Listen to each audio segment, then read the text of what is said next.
l'argent en jeu. L'idée d'avoir l'État dans un projet aussitôt, c'est aussi une question d'acceptation sociale.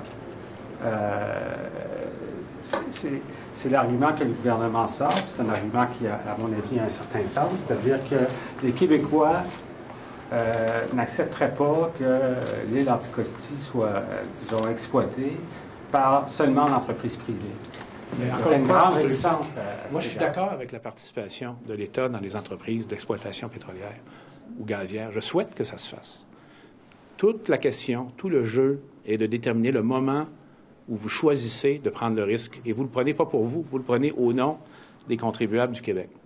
Et c'est ce que je critique dans ce projet-là. Ce n'est pas le fait qu'on exploite éventuellement le pétrole, c'est le fait qu'on le fasse, qu'on mette en jeu l'argent des contribuables à un moment beaucoup plus trop précoce.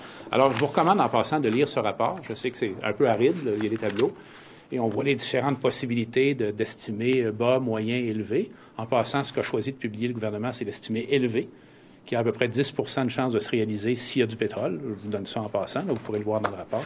Bientôt, on choisit ces chiffres, naturellement, quand on fait ce genre de communication-là. Alors, c'est pas, encore une fois, le principe de participation de l'État à l'exploitation pétrolière. C'est le moment où on choisit de mettre des fonds publics. C'est pas des investisseurs privés, c'est l'argent public qui est mis en jeu. L'argument, c'est de dire que ces compagnies-là ne pouvaient pas aller chercher des capitaux. Pourquoi?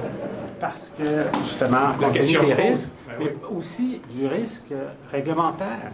Avec toute l'histoire du gaz de schiste, où il y a eu une grosse opposition, si l'État n'embarquait pas, je veux dire, le projet est mort-né. Je vous ferai remarquer que l'État a adopté un règlement pour permettre la fracturation hydraulique à Anticosti, spécifiquement pour ce projet-là. Donc, il n'y avait plus d'incertitude réglementaire. Le règlement a été adopté.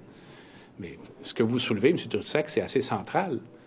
Ce qu'on est en train de dire, je ne dis pas si c'est ce que vous dites, là, mais ça va jusque-là. On dit, bien, parce qu'il n'y a pas d'entreprise, d'investisseurs privés intéressés, il faut que l'État prenne la place. Peut-être la raison pour laquelle il n'y a pas d'investisseurs privés intéressés, c'est les mêmes celles que je vous exprime. Il faut réfléchir à ça.